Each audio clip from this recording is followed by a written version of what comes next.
Fala galera, sejam muito bem-vindos a mais um vídeo do canal. Nesse vídeo aqui nós vamos falar a respeito de arranjos n-dimensionais. Antes da gente chegar nos arranjos n-dimensionais, que como o próprio nome diz podem ter n dimensões, vamos primeiro entender o que um arranjo é. Então considere o seguinte problema: construa um programa que receba 3 notas de um aluno em uma disciplina. Em seguida o programa deve imprimir um boletim contendo cada uma das notas e a média final. Então uma solução possível seria isso aí. Eu declaro nota 1, nota 2, nota 3. Faço uma declaração da variável média, também todas reais. Recebo nota 1, nota 2, nota 3. Faço média, nota 1 mais nota 2 mais nota 3 dividido por 3. Escrevo nota 1, nota 2, nota 3 e escrevo a média. Isso funciona, mas é meio problemático, porque imagina agora que nós temos 30 notas. Você teria que, para corrigir o código, escrever mais nota 4, nota 5 até nota 30. Isso ia dar muito trabalho para mexer. E daqui pra frente você vai ver que tem uns exemplos que fica impossível, humanamente impossível, você lidar com esse estilo de programação. Então a gente tem que ter outra solução para implementar esse tipo de problema. E se a gente fosse capaz de armazenar todas as n notas desse aluno em uma mesma variável? Por exemplo, deste jeito aqui. Nós temos uma quantidade n de notas e essa variável tem várias caixinhas. Tem n mais 1 caixinhas que armazenam todas essas notas. Desse jeito que vocês estão vendo aí. Então deixa eu até pegar aqui uma caneta. Nesse ponto aqui, G0, por exemplo, nós temos uma nota que pode ser armazenada aqui dentro. Então aqui nós temos uma nota, aqui nós temos outra nota, aqui nós temos outra nota e assim por diante. Dentro de cada caixinha nós temos um valor real armazenado. Como que você declara esse negócio? Desse jeito aqui. Declare, como sempre. Aí aqui, notas, você vai colocar o identificador da variável.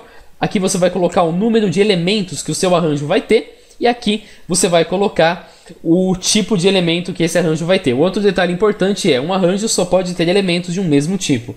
Então não dá para você, dentro da mesma variável, colocar um texto e um número, por exemplo. Você tem que sempre seguir o mesmo tipo de dado para todo um arranjo.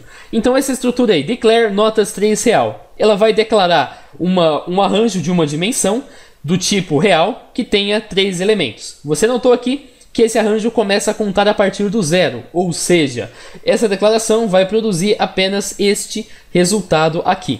Então ele tem 3 elementos, o número 3 está aqui, 3 elementos, e ele começa contando do 0. Então 0, 1, 2. É por isso que tem aquele meme de que programador começa a contar do 0. É essa a ideia. Então a variável de índice 0 é armazenada aqui, a variável de índice 1 é armazenada aqui e a variável de índice 2 é armazenada aqui. Desse jeito que vocês estão vendo. O vetor, isso também chama vetor, arranjo ou vetor, exatamente a mesma coisa. Tem esse estilo. Então 0, 1, 2, cada uma das caixas, 3 caixas, cada caixa cabe uma variável.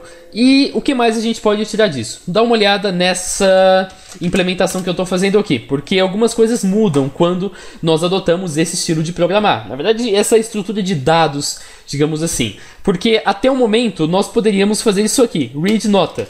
Então você leria um valor para uma variável nota. Agora, notas é um vetor. Então não faz nenhum sentido você fazer read notas, porque o cara vai estar falando, beleza, você quer ler uma variável que na verdade é um vetor, mas qual elemento desse vetor você quer mexer? Você quer mexer na primeira caixa, na segunda caixa, na terceira caixa? Como assim? Por essa razão, sempre que nós formos operar uma variável que está dentro de um vetor, você tem que colocar entre colchetes o índice que você quer operar. Então imagina que você quer, por exemplo, ler a variável que vai aqui dentro dessa caixa. Você quer ler a variável que está no lugar desse círculo. Basta você fazer read notas 1. Aí ele vai pegar a variável que o usuário inseriu e vai colocar essa variável aqui na caixa de índice 1 dentro deste vetor, porque ele começa a contar do 0. Se você colocar read nota 0, por exemplo, ele vai colocar a variável nessa caixa. Se você colocar read notas 2, ele vai colocar a variável nessa caixa. E se eu colocar read notas 875, por exemplo, o que vai acontecer? Vai dar erro de compilação, porque não tem uma caixa de número 875. Você não pode fazer isso. A mesma coisa serve se você colocar read notas menos 2, por exemplo, ou então 2,5, ou então batata desse jeito aqui. O valor que vai dentro do colchete sempre tem que ser um número natural com índice menor do que o total de elementos, porque ele começa a contar do 0. Se você colocar notas 3, o mesmo erro vai acontecer. Vai dar erro de compilação, porque apesar do vetor possuir 3 elementos, não existe uma caixa de número 3. Então isso é muito importante quando você trabalha com vetores. Acho que isso é a coisa mais importante de todo o rolê. Sempre que você quer lidar com um dos valores que está armazenado na caixinha, você tem que usar o índice. E aqui tem mais alguns exemplos. Por exemplo, eu pego uma variável chamada temp, e eu transfiro o vetor, a variável que está nesta caixa aqui para a variável temp. Então aqui corresponde a variável que está na caixa de índice 2, que é esta aqui. E essa outra opção aqui eu pego a variável que está aqui e somo 2 nesse próprio valor e atribuo para ela mesma. Então se eu tenho, por exemplo, 6 aqui, vou até tentar fazer aqui uma parte de cima de um 6. Assim que eu somar 2, esse valor aqui vai passar a ser 8. Da mesma forma que a gente fazia anteriormente. Isso é o mais importante do curso até agora. Do curso não, da aula, né, digamos assim. Agora tem mais alguns truques que são interessantes. Imagina que eu quero percorrer todos os elementos desse arranjo. Eu quero fazer uma operação neles. Por exemplo, eu quero ler a nota que está armazenada aqui e eu quero somar esse valor para um cálculo posterior da média. Então média recebe média mais notas i. Como que você faria isso? Como que você faria para o programa? Primeiro passar nesse aqui, fazer operação, depois ir nesse aqui fazer operação, depois ir nesse aqui fazer operação e depois encerrar. Com um laço de repetição, que a gente viu até agora desse jeito aqui. For i recebe 0 até 2, passo 1, faça. Leia notas, média igual a média mais notas i. Leia notas i, esqueci de falar o i. E depois ele termina o for. O que é cada coisa nesse rolê? O i, como vocês já sabem, é a variável de controle. Nada mudou do que a gente fez há 2 aulas atrás. O 0 corresponde ao primeiro elemento que você vai percorrer, então corresponde a este elemento aqui. O 2 corresponde ao valor máximo que o i pode assumir, então o i vai assumir 0, vai assumir 1 e vai assumir 2. Logo, o i vai percorrer as 3 casas que nós temos aqui. Então 2 é o valor do índice maior que vai ter no seu elemento. É o índice do último elemento. 1 é o passo, claro, você vai subir isso de 1 em 1. E aí, basta você realizar a operação como eu ensinei aqui, com o índice. Então, leia notas, valor i, e depois faz média, recebe média, mais notas i.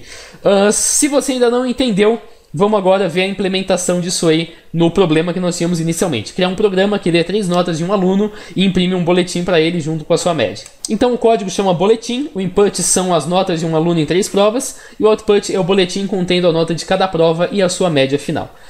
Então o primeiro passo, declarar as variáveis. Nós vamos declarar notas 3 real, ou seja, nós estamos declarando um vetor de nome notas que cabe números reais dentro dele com 3 elementos, portanto com índices 0, 1 e 2. Nunca se esqueça de contar a partir do 0. E depois nós temos uma outra variável chamada média, que vai depois receber os valores. Aqui está a leitura das notas, mas eu errei. O certo seria valor padrão para a variável. Média recebe 0, claro, porque você não pode somar um lixo de memória, como eu tinha falado para vocês, acho que algumas aulas atrás. Depois o processo de leitura das notas, o mesmo laço for que vocês estão vendo aqui. Vai para cada elemento aqui, lê o elemento, soma ele na média, lê o elemento, soma na média, lê o elemento, soma na média e assim por diante. Assim que ele chegar em igual a 3, ele vai ver que 3 é maior do que 2 e ele vai terminar o laço for. Depois da terminação da média, média recebe média dividido por 3. Nenhuma novidade até aí. E depois a gente vai copiar o mesmo laço for, mesmo jeito, i recebe 0 até 2, passo 1, para escrever cada uma das notas na tela. Depois termina o for, escreve a média e termina o algoritmo. Se você ainda não entendeu, você vai ver agora a execução desse negócio no Flowgorithm. Deixa eu só fechar aqui, eu estava vendo o código-fonte dele em outras linguagens. Velocidade lenta, vamos primeiro rever o nosso algoritmo. Então eu declaro um arranjo do tipo real, que tenha tamanho 3, desse jeito que vocês estão vendo. Para declarar um arranjo é só clicar aqui em Array e colocar o índice, o valor que você quer, 5 elementos, 3 elementos, assim por diante. Depois eu declaro uma variável real chamada média, beleza. Depois eu declaro o contador, nossa variável de controle. Já falei que não precisa declarar em pseudocódigo, apenas se o seu professor orientar você a fazer isso. Depois eu defino média recebe 0. Só lembrando, eu estou nessa linha aqui, precisamente, média recebe 0. E aí o primeiro laço for. Para a variável de controle i, valor inicial 0, valor final 2, somando de 1, ele vai aqui fazer o processo de input, soma das médias. Depois ele vai imprimir as médias, imprimir as notas, perdão, e depois vai calcular a média e imprimir a média. Esse breakpoint aqui eu só fiz para fim didático mesmo, despreza ele não serve para nada. Vamos então iniciar aqui o código. Eu só vou centralizar o output assim que aparecer. Ele fez todo o processo e agora ele já está pedindo para a gente inserir o primeiro valor da nota. Eu vou deixar aqui para você ver como que o vetor está funcionando durante a execução do código. Acho que isso é a parte mais importante. Vamos fazer um teste de mesa controlado. Então presta atenção aqui embaixo. Por enquanto, nenhum dos valores está preenchido. Agora, a primeira nota do cara vai ser 8. Vou dar um Enter. Você viu que o valor 8 aqui foi preenchido e a média já recebeu 8. Agora ele está pedindo o valor de índice 1 do nosso vetor e, portanto, o nosso primeiro vetor. Vou colocar uma nota 6 para ele e vou dar um Enter. preencheu aqui o valor 6, voltou para o começo, caiu aqui de novo, pediu o último valor. E a média você vê que está 14, porque ele já somou. Isso é uma breve revisão aí do conteúdo da aula passada. Ele já somou 8 com 6, 14. Vamos colocar aqui então uma outra nota, 4 para ele, e vamos dar um Enter. Agora, ele vai somar aqui o 4, média 18, dividiu por 3, ele logo vai dar média 6 para a gente. Ele está aqui imprimindo cada uma das notas, como você viu. Aí ele calculou a média, né, dividiu por 3, deu 6 e terminou a execução do programa. Ao final desse processo, o que ele fez? Ele preencheu o vetor. Isso aqui é o vetor notas. Posição 0 tem 8, posição 1 tem 6, posição 2 tem 4. O que ele fez aqui foi a mesma coisa que eu fizesse isso aqui. Claro que com a fonte correta. Deixa eu só colocar aqui uma cor que seja visível. Então esse aqui tem 8, esse aqui tem 6 e esse aqui tem 4. Exatamente a mesma coisa que a gente acabou de fazer. Vamos então deixar a coisa um pouco mais complicada. Construa um programa que receba os elementos de uma matriz com n linhas e m colunas, os quais podem ser no máximo 50. Em seguida, o programa deve exibir a matriz na tela. Então é muito simples, você dá uma matriz para o programa, ele devolve uma matriz para você. Vamos desenhar a matriz, seria desse estilo aqui. 0, 1, 2, 3, 4, matriz para quem não sabe é uma tabela, do jeito que vocês estão vendo aí. Então 0, 1, 2, 3, 4 até n, 0, 1, 2, 3, 4 até n mais uma vez. Exercício rápido, quantos elementos tem aqui nessa tabela? Se você falou n ao quadrado, você errou. O correto é n mais 1 ao quadrado, porque nós começamos contando a partir do zero. Só uma breve nomenclatura, isso aqui chama-se coluna. Então, cada descida que você faz aqui corresponde a uma coluna. E também, isso aqui chama-se linha. Então, cada vez que você passa aqui, você também está lidando com uma linha. E você pode identificar os elementos de uma matriz, por exemplo, I e o índice do elemento 2, 1. Então, quando você fala I 2, 1, você está lidando, deixa eu só pegar aqui a caneta laser, você está lidando com o elemento que está na linha 2, na coluna 1. Portanto, I 2, 1 corresponde a este elemento aqui. Então, isso é uma matriz. Você tem que preencher esse troço com valores, e o tamanho máximo da matriz pode ser 50, mas pode ser qualquer outro valor menor do que 50 ou igual a 50, e você tem que imprimir depois essa matriz na tela. Então, como que você faz a declaração dessa matriz? Desse jeito, declare matriz 50, 50, real. Matriz é o identificador, então o nome da nossa variável chama-se matriz. Ela tem 50 linhas, primeiro linha, depois coluna, e ela também tem 50 colunas. Exercício rápido, me diz qual que vai ser o valor de n nesse caso. Se você pensou em 49, você acertou, porque ele começa do zero. 0, 1, 2, 3 até 49, portanto nós temos 50 elementos. Então, matriz 50, 50, tipo real. Ela cabe números reais dentro da matriz. Lembrando, eu estou usando real aqui, mas você pode usar qualquer outro tipo dos 4 que a gente estudou. Inteiro, real, booleano ou string. Você pode muito bem fazer uma matriz de strings. Então aqui vem tipo uma cartela de bingo, não? É, tipo uma cartela de bingo, só que com palavras, por exemplo. Acho que você já deve ter brincado disso no ensino fundamental 1, sei lá. Que a professora pegava um bingo, escrevia um monte de palavras, ia fazendo pergunta e você marcava o resultado. Dá pra fazer, dá pra escrever aqui batata, cenoura, sei lá, qualquer outro. Você pode escrever aqui as palavras dentro de uma matriz. Isso é perfeitamente possível com essa estrutura de dados. A única coisa que muda é que você vai ter string aqui no lugar. E claro, como eu disse, a mesma coisa que a gente fez aqui do read, notas tal, vale ainda aqui quando você está lidando com a matriz. Eu vou até sair, descartar as alterações para te mostrar como que essa coisa vai funcionar. Deixa eu só abrir essa matriz aqui. Vou colocar aqui uma fonte decente, num tamanho decente. Vamos imaginar então que nós queremos ler o valor que está na coluna 3, perdão, na linha 3 e na coluna 4. A gente vai usar o comando read, que vocês já conhecem, e depois matriz. Aí a gente indica o índice da linha, índice 3 porque ele está na linha 3 e índice 4 porque ele está na coluna 4. Isso aqui vai ler o valor que está na linha 3 e na coluna 4. Agora imagina que eu quero pegar uma variável A e transferir para essa variável A o valor que está na linha 0, coluna 1. Então a linha 0, coluna 1. É só fazer A recebe matriz 0, linha 0, coluna 1. Deste jeito aqui. Assim como lá você operava cada um dos elementos do arranjo utilizando o índice dele, que tinha uma única dimensão, agora você tem duas dimensões. Então, nada mais justo do que você operar cada elemento dessa matriz, indicando as duas dimensões que ele recebe, 0 ou 1. No próximo slide aqui tem alguns exemplos de como você faz. Esse temp aqui, por exemplo, atribui o elemento presente na linha 3 e 2 a uma variável chamada temp. Essa opção aqui escreve o elemento presente na linha 0, coluna 1. Essa aqui escreve o elemento presente na linha 5, coluna 5. Essa aqui escreve na tela o elemento presente, a linha de valor igual à variável A e a coluna de valor igual à variável B. Claro que essa operação aqui depende dos valores das variáveis A e B. E nada te impede de colocar uma expressão aqui dentro.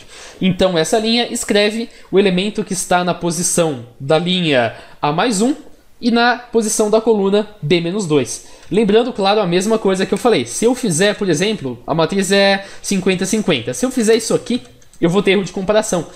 Eu vou ter erro de comparação, não. Se eu fizer isso aqui, eu vou ter erro de compilação. Porque não existe um elemento 50-50. O último elemento da coluna, o mais ali embaixo, é o elemento 49-49. Então também vale a mesma coisa. É sempre um número natural aqui de tamanho menor, de valor, né, menor do que o tamanho da dimensão que você está lidando. Uma outra coisa, nada garante, nada obriga você a que a matriz seja quadrada. Você pode muito bem fazer isso aqui. Declare matriz, vamos colocar aqui 20 e 30. Então a gente está declarando uma tabela, que também é uma matriz, que tem 20 linhas e tem 30 colunas. E exatamente todas as outras coisas que nós mexemos até agora vai funcionar. Aí pode colocar aqui string, real, todos os outros tipos de dados que você quiser, conforme a sua vontade. Vamos ver aqui então uma implementação do nosso código na linguagem algorítmica. Nós queremos fazer com que o sistema receba uma matriz que tenha um número de linhas e colunas determinado pelo usuário e imprimir essa matriz depois na tela. Então o primeiro passo é declarar uma matriz com um tamanho maior que ela vai ter. Matriz 50-50 do tipo real. O maior valor que uma matriz pode ter, 50 linhas e 50 colunas, então a gente declara tudo. E aí nós declaramos duas variáveis, número de linhas e número de colunas. Depois nós recebemos quantas linhas e quantas colunas a matriz vai ter, claro.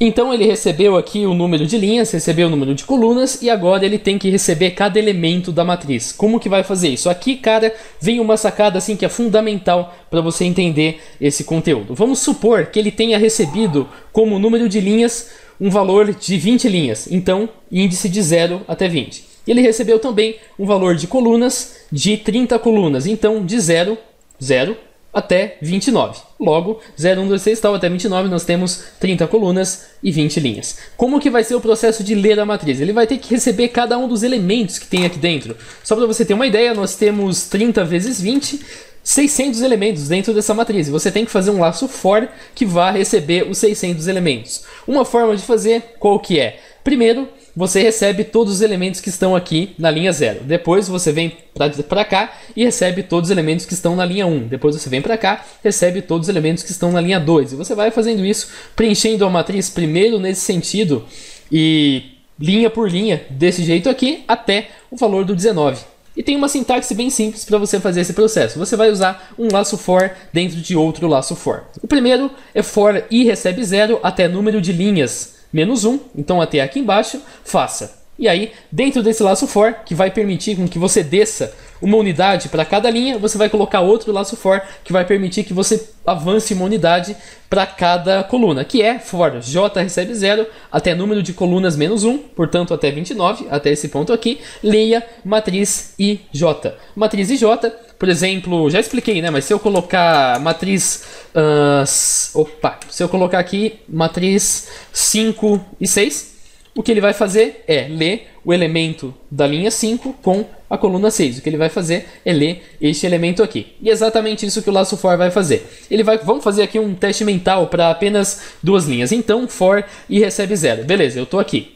Aí eu entro já para o segundo laço for. For j recebe 0, leia matriz ij. Eu vou ler isso aqui, vou ler aqui, vou ler aqui, vou ler aqui. E com isso o laço for é que vai progredindo. O laço for vai progredindo tal até chegar no 29. Chegou no 29, opa, o laço for acabou. O que eu faço? Eu volto para o laço for mais externo. E aí eu caio aqui na linha 1, que é o que o nosso laço for manda. E aí ele vai ler mais uma vez todo o conteúdo daqui, porque ele reiniciou esse laço for. Chegou aqui, cai para o laço for mais externo. E vai fazendo esse processo, linha por linha, até você chegar na 19. Assim que você terminar aqui, você cai fora da execução do programa. E aí este laço for termina.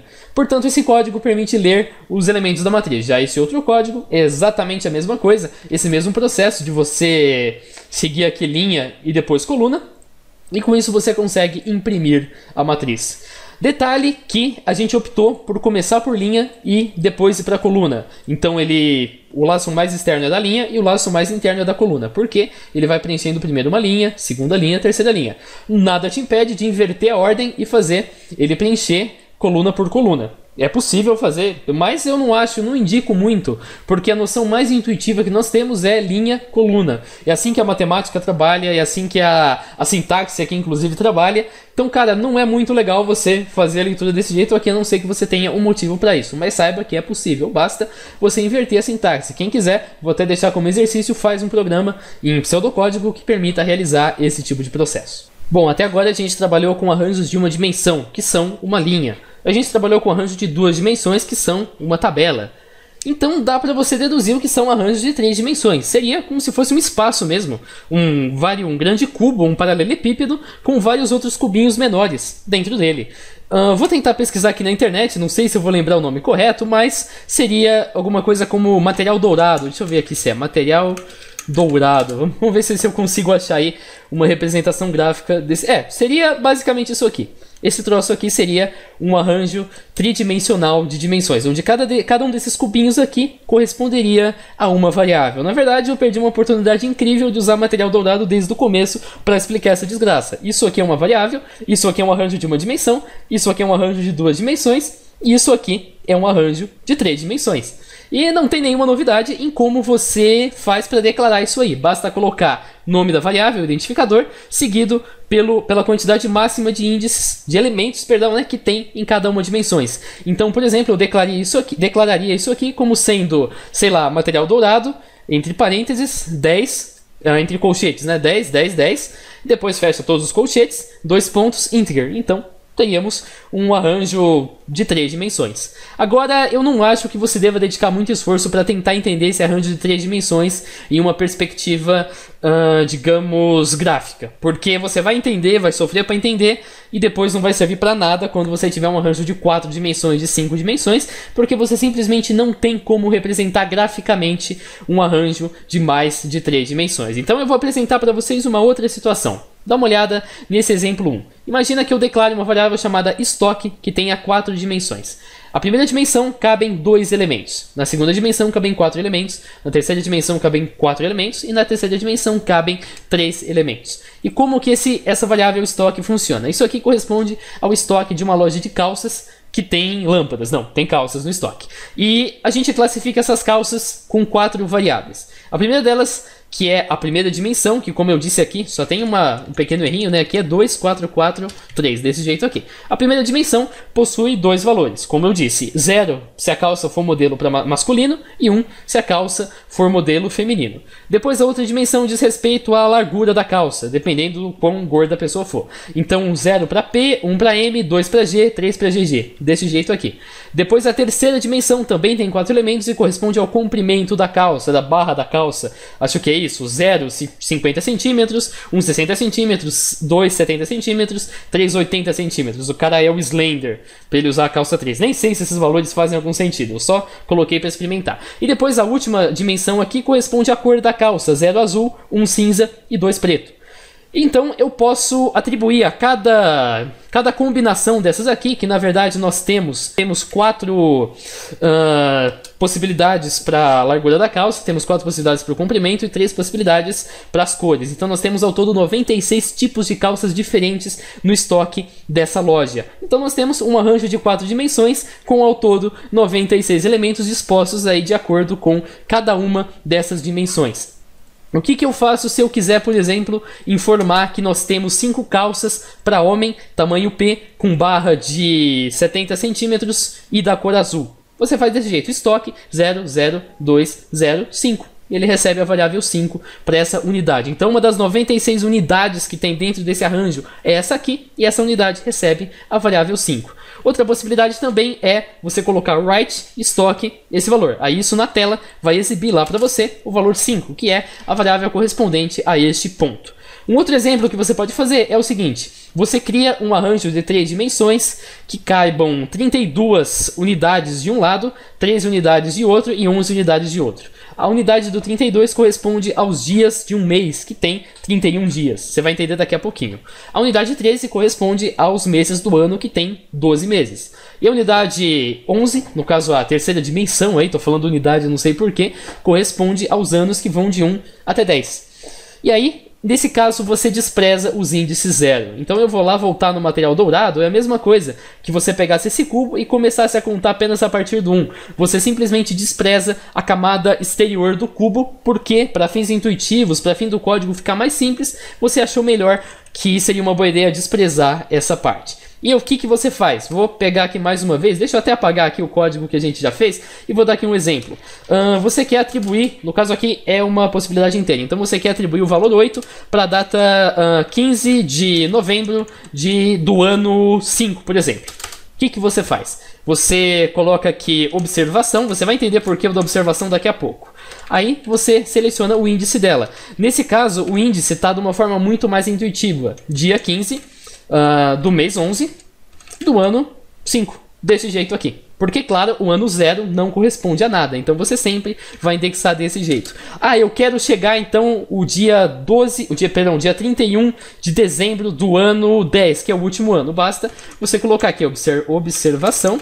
E aí você coloca o mesmo índice. Seria 31 do 12 do ano 10. Que isso inclusive vai ser o último elemento do arranjo. É justamente por essa razão que nós optamos por declarar aqui com 32. Então o arranjo vai de 0 até 31. Você não usa o 0, mas você usa do 1 até o 31. E aí, claro, você deixa a coisa mais fácil para alguém que vai interpretar. Esse exemplo 3 só serve se você entende álgebra linear e geometria analítica, que acho que não é muito o caso, mas seria um espaço vetorial R4 que contém 100 índices e cada uma das dimensões. Eu acho que não vale a pena você se esforçar muito para entender isso agora. Então a gente encerra essa aula com o seguinte exercício. O estudante deseja registrar a quantidade de peixes presentes em um aquário durante 5 anos. Desculpa porque eu coloquei 10 ali, mas é 5 anos. Cria um programa que receba essa quantidade para cada dia do mês, desprezando anos bissextos, mas considerando a quantidade de dias em cada mês. E depois, conforme inserido pelo usuário, informe o total de peixes em um dia em um ano específico. Então, suponha que já passaram esses 5 anos e o estudante está lá no programa e o programa vai falar: insira quantidade de peixes no dia 1 de janeiro, insira no dia 2 de janeiro do ano 1, do ano 2 e assim por diante. Agora, ele não pode falar insira a quantidade de peixes no dia 30 de fevereiro do ano 5, por exemplo. Porque, cara, não existe um dia 30 de fevereiro, isso não pode acontecer. A gente vai reaproveitar a mesma estrutura que a gente definiu aqui. Observação 32, 13 e 11. Só que essa estrutura permite você inserir com facilidade a data, por exemplo, 15 de novembro do ano 5. Isso não é problema nenhum. Agora, suponha que eu faça isso aqui. Observação 30, né? 30 de fevereiro, 30 do 2, pode ser 2 assim, não precisa ser 02, do ano 5. Isso aqui pode acontecer e não tem como a gente impedir que isso aconteça lá na estrutura. O material dourado nosso está lá, tridimensional, e tem ali a vaga para o 30 do 2 do ano 5. Mas essa vaga não pode ser preenchida em hipótese alguma. E como que a gente impede que a vaga seja preenchida? Muito simples, controlando o momento em que vai ocorrer o preenchimento do formulário. Do formulário não, né? Do nosso vetor. O vetor, como vocês devem saber, é preenchido da mesma forma que a gente fez ali atrás com a matriz numa tabela do Excel. Só que ao invés de fazer linha por coluna, a gente vai fazer linha por coluna por profundidade, com 3 laços for, um dentro do outro. Então primeiro, o mais geral é o ano, depois o menos geral é o mês e depois é o dia, seguindo a ordem intuitiva, dia, mês e ano. Então primeiro ele vai percorrer todo o mês de janeiro do ano 1, depois todo o mês de fevereiro do ano 1, até chegar em dezembro do ano 1. Depois ele volta lá, percorre todo o mês de janeiro do ano 2, até chegar desse jeitinho aí. Mas a gente ainda tem o problema de como garantir que ele não vai pedir para a gente preencher um dado que não pode ser preenchido. Uma solução legal é você declarar o código da seguinte forma: input, output, tudo que vocês já conhecem. Aí a gente vai declarar o nosso arranjo chamado total peixes, que tem a mesma estrutura que você verificou aqui, exatamente a mesma coisa, sem problema algum. Uma variável chamada input dia, input mês, input ano. Isso aqui é só depois para a gente obter o total de peixes em um dia especificado, e um outro arranjo de 13 unidades, um arranjo unidimensional chamado quantidade de dias. 13 corresponde 0, 1, 2, 3, 4, 5, 6, 7, até 12. A gente não vai usar a quantidade de dias 0, a gente vai usar o 1, o 2, o 3 até o 12. E aí a gente vai colocar a quantidade de dias de cada um dos meses. Então, janeiro tem 31 dias, fevereiro tem 28, março tem 31, abril tem 30, maio tem 31, junho tem 30, julho tem 31, agosto tem 31, setembro tem 30, outubro, né, tem 31, novembro tem 30 e dezembro tem 31. E aí na hora de a gente fazer o recebimento, como a quantidade de anos é fixa, tá aqui como 10 ainda, mas são 5 anos. A quantidade de anos é de 1 até 5, beleza. A quantidade de meses é de 1 até 12. Não tem ano que tem mais mês ou menos mês. Agora na quantidade de dias, você vai fazer de D recebe 1, D é nosso contador, até quantidade de dias M, sendo M o valor correspondente ao mês em que você está. Olha só, então se M é igual a 12, você vai fazer D até 1 até quantidade de dias 12. E você vai lá no quantidade de dia 12, 31. Logo, ele vai fazer de 1 até 31. Agora, se M for igual a 2, ele vai fazer de D recebe 1 até quantidade de dias 2. Quantidade de dias 2 é justamente 28. Então, com isso, ele consegue ler o total de peixes em cada um dos dias, exigindo apenas que você preencha os resultados correspondentes aos dias que existem. Você não vai ter que preencher nada em relação a dias que não existem. Quem quiser depois fazer uma coisa mais chata, faz com o ano bissexto. Considera, sei lá, de 2008 até 2011, por exemplo, e tenta fazer com o ano bissexto. Escolhe também outra quantidade de anos, o que for mais fácil, e tenta fazer. Não sei se vai funcionar, mas tenta, pode ser legal.